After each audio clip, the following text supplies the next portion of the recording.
안녕하세요. 오늘은 이 랭그래프의 Reasoning Without Observation 추론 모델을 구현한 튜토리얼을 공부하도록 하겠습니다.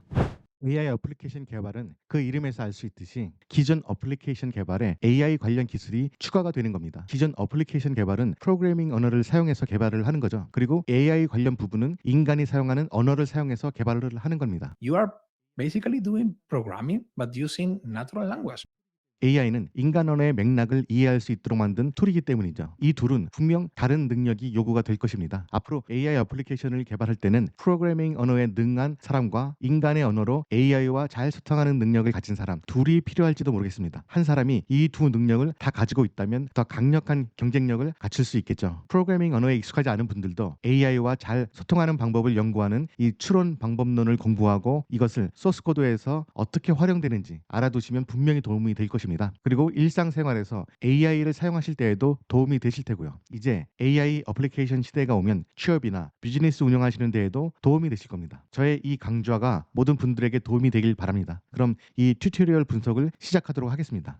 이전의 소스 코드 분석과 마찬가지로 이 Reasoning Without Observation 튜토리얼도 여기에 나와 있는 내용을 저의 콜랩 페이지에 옮겼습니다. 한글로도 번역을 했고요. 그리고 이 콜랩 페이지에서 직접 실행할 수 있도록 해놨습니다. 이 콜랩 페이지 링크는 이 비디오의 디스크립션란에 공유를 하도록 하겠습니다. 튜토리얼은 Reasoning Without Observation이라는 논문을 기반으로 만들어진 건데요. 이 논문에서는 멀티스텝 플래너와 Variable Substitution을 결합한 에이전트를 제안을 했습니다. 이것은 Reasoning and Acting 방법의 단점을 보완하기 위해서 제안된 방법입니다. 이 링크를 누르시면 해당 논문을 직접 다운로드 받아서 사용할 수 있는데요. 여기서 View PDF를 누르시고 다운로드를 받아서 살펴보시면 됩니다. 논문의 제목은 Decoupling Reasoning from Observations for Efficient Augmented Language Models 이렇게 되어 있는데요. 이 Augmented Language Models는 기존의 추론 능력에 외부 도구를 사용하는 그런 능력을 결합시킨 것입니다. 바로 React 추론 모델을 말하는 거죠. 그래서 이것을 줄여서 ALM이라고 얘기를 하는데요. 이 논문은 더 효율적인 ALM을 위해서 이 리즈닝을 옵저베이션으로부터 분리를 하도록 설계된 방법론입니다.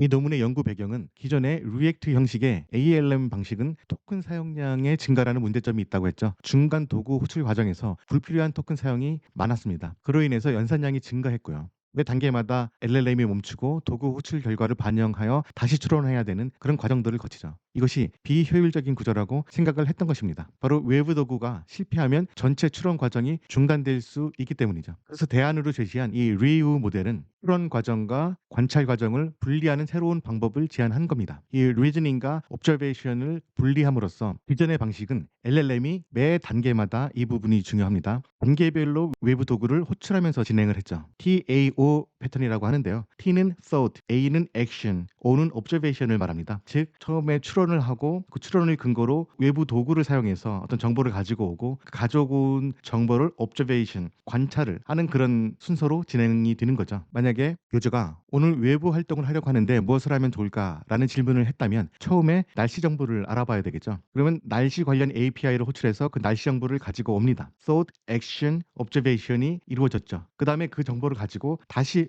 추론을 합니다. 이 정보를 바탕으로 할 수 있는 야외 활동을 추천해야 되겠다라고 추론을 하고요. 그 다음에는 액션으로 가서 야외 활동 데이터베이스를 검색을 할 수 있겠죠. 그리고 그 정보를 가지고 와서 공원 산책이나 자전거 타기 이런 활동을 찾아내서 유저에게 답변을 줄 수가 있습니다. 이런 식으로 TAO 패턴이 반복되면서 문제를 해결을 하게 됩니다. 근데 여기서의 문제점은 매번 과거 데이터를 다시 읽고 새로운 데이터로 반영을 하는 이런 과정이 반복이 되는데요. 이 과정에서 토큰 연산량 사용이 증가하고 그로 인해서 비효율적인 구조가 되었다는 것이죠. 그래서 리우 방식은 그 해결책으로서 모듈을 분리를 하는 겁니다. 이 리즈닝과 옵저베이션 모듈을 분리를 하는데요. 이 플래너 모듈이 추론을 하는 바로 리즈닝을 담당하는 모듈입니다. 그리고 워커가 외부 도구를 사용하는 액션을 담당하는 그런 모듈이고요. 그다음에 이 솔버는 그 액션을 통해서 가지고 온 정보를 관찰하는 이 옵저베이션의 역할을 담당하는 모듈이죠. 여기서 외부 도구 호출은 이 워커 부분에서만 이루어집니다. 이 플래너와 이 솔버 모듈에서는 외부 도구 호출이 없어도 작업을 진행할 수 있기 때문에 이 도구 호출 부분을 줄일 수가 있는 거죠. 그로 인해서 토큰을 불필요하게 소비하는 문제를 해결을 한 겁니다. 이렇게 되면 시간도 절약할 수 있고 비용도 절약을 할 수 있겠죠. 각 모듈별로 자세하게 살펴보면요. 이 플래너 모듈에서는 전체적인 문제 해결 과정을 계획하는 부분입니다. 청사진을 만드는 부분이라고 할 수 있겠죠. LLM이 외부 도구의 응답 없이도 이 논리적인 추론을 진행할 수 있도록 유도하는 부분입니다. 바로 이 부분이 핵심이죠. 외부 도구에 의존하지 않음으로써 비용도 줄이고 더 효율적인 결과를 얻어낼 수 있는 겁니다. 그다음에 이 워커는 이 플래너가 설정한 블루프린트에 따라서 외부 도구를 호출해서 필요한 데이터를 수집하는 겁니다. 각 단계별로 필요한 도구 API나 DB나 검색 엔진 등을 호출해서 데이터를 확보하는 단계죠. 이 과정에서 외부 도구 호출이 필요 없는 부분은 도구 호출을 하지 않음으로써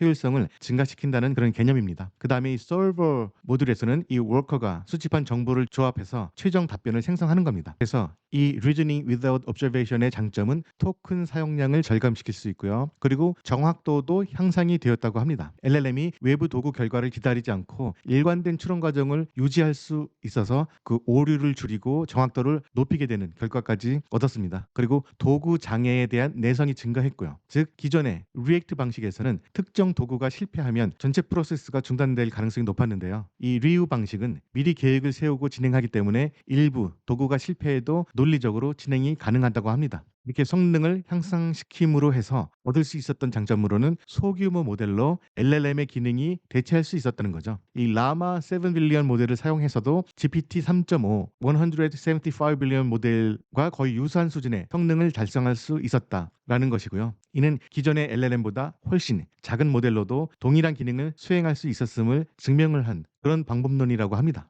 다음에는 여러 가지 데이터셋으로 테스트한 결과 리액트보다 훨씬 더 우수한 성능을 보였다는 근거 자료들이 나오고요.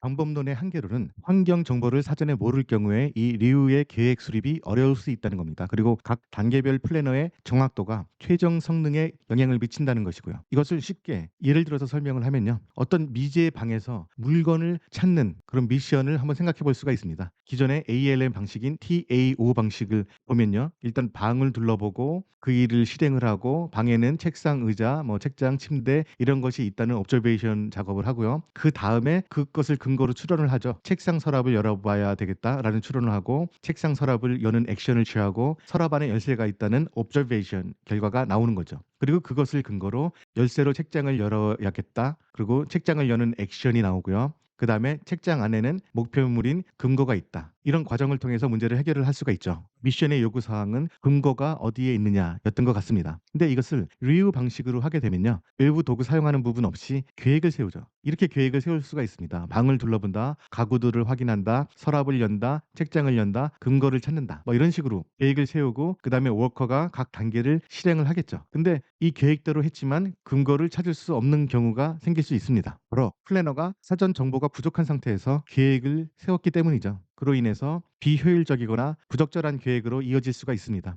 그다음에 유연성이 부족하죠. 예상치 못한 상황. 예를 들어서 책장을 열기 위해서는 열쇠가 필요한데 처음에 계획을 세울 때는 그것을 모를 수가 있죠. 그런 예외적인 상황이 발생했을 경우에 대응하기가 어렵다는 그런 문제가 있습니다. 기존의 ALM 방식에서는 그런 경우에는 새롭게 추론을 하고 도구를 사용해서 일을 풀어나갔던 데 비해서 이 리우는 초기 계획에 더 의존적인 그런 한계가 있습니다. 그리고 반복적인 탐색에 어려움이 있죠. 복잡한 환경에서는 여러 번의 시도와 오류가 필요할 수도 있는데 이 리우의 선형적인 계획 방식은 이런 반복적인 탐색에 덜 적합할 수 있습니다. 환경에 대한 사전 정보가 부족한 경우 리우의 계획 수립 단계가 효과적이지 않을 수 있으며 이는 전체 작업의 효율성을 저하시킨다는 그런 한계점이 있을 수 있다는 겁니다. 이 논문에서는 향후 연구 방향으로 LLM과 도구를 DAG 구조로 연결하는 연구를 할 필요가 있다라고 했죠. 이 DAG는 그래픽 이론에서 이 순환되는 그래프 이론이 아니라 순환되지 않는 이 점들을 선으로 연결하면서 어떤 경우 중간 단계에서 순환할 수 있지만 전체적인 구조에서는 이 순환되지 않는 그런 구조가 있을 수 있죠. 이런 것을 말을 합니다. 그래서 이런 DAG 구조로 다양한 AI 에이전트를 결합해서 더욱 정교한 의사결정 시스템을 구축할 필요가 있다라고 했고요. 더 작은 모델에서도 높은 성능을 유지할 수 있도록 최적화하는 과정이 연구되어야 되고 불필요한 도구 호출을 줄이고 필요할 때만 특정 도구를 사용하는 방식 이런 부분들을 더 연구해야 된다라고 쓰여져 있습니다. 마지막으로 핵심 부분을 요약을 하면요. 이 리우 방식은 기존의 ALM의 비효율성을 해결했고요. 그 해결한 방법은 추론 과정, 리즈닝 과정과 관찰 과정, 이 observation 과정을 분리해서 모듈화된 방식으로 개선을 했다. 이고요. 그 모듈은 구체적으로 플래너, 워커, 서버 구조를 도입해서 미리 계획을 세우고 그 다음에 도구를 사용해서 정보를 가지고 오고 그 가지고 온 정보를 바탕으로 서버가 최종 답변을 내리는 그런 구조를 도입을 했고요. 이로 인해서 정확도가 향상이 됐고 토큰 사용량도 감소를 했습니다. 그리고 더 작은 모델로도 더 큰 모델과 유사한 성능을 달성을 했고요. 그럼 이 논문에 대해서 간략하게 살펴봤고요. 이어서 이 튜토리얼로 돌아와서 공부를 하도록 하겠습니다. 이 튜토리얼에서 설명하고 있는 이 1번과 2번이 바로 지금 방금 논문에서 배운 내용이고요.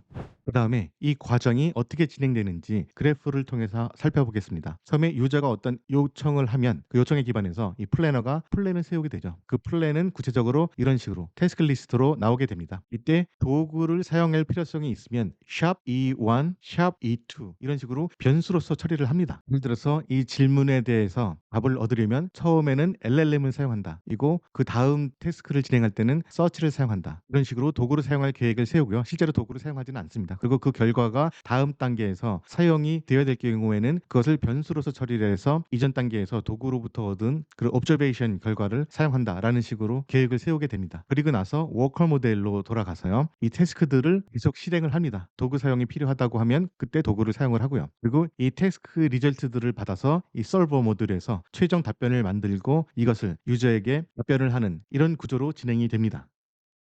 다음을 보시면 플래너에서는 이런 식으로 일이 진행이 됩니다. 처음에 추론을 하고요. 이 추론을 할 때 E1이라는 툴을 이용해서 결과를 가지고 온다라고 되어 있죠. 그리고 두 번째 단계에서는 이 E1 결과를 이용해서 다음 단계를 진행한다. 이런 식으로 변수로서 도구로부터 얻은 결과를 대신하죠. 이 단계에서는 도구를 실제로 사용을 하지 않으니까요. 바로 이 부분이 variable substitution이라고 변수로 대체를 한다는 그런 부분을 설명을 하는 겁니다. 그 다음 단계에서는 이 워커가 제공된 그 인수로 도구를 실행을 하는 거죠. 실제로 실행을 해서 여기서 답을 받아오고 여기에 그 답을 넣고 그 다음 단계를 실제로 또 실행을 하는 겁니다. 그렇게 해서 얻은 결과가 바로 observation이고요. 그 observation을 기반으로 초기 작업에 대한 답을 생성하는 게 바로 솔버의 역할입니다. 바로 이렇게 variable substitution을 사용함으로써 LLM에 대한 중복 호출을 방지한다는 게 이 방법론의 메인 컨셉입니다. 플래너와 워커와 솔버는 랭그래프의 노드로 표현이 됩니다. 이 노드는 그래프 이론에서 점들이라 그랬죠. 이 점을 찍는 과정이고요. 그다음에 엣지가 선을 긋는 과정이라고 했는데 여기서 플래너와 워커와 솔버는 이 점, 즉 노드로 표현이 되고요. 그 플로우를 설정해주는 그런 과정이 진행이 되게 됩니다. 그럼 실제 소스 코드에서는 어떻게 진행되는지 한번 살펴보도록 하겠습니다.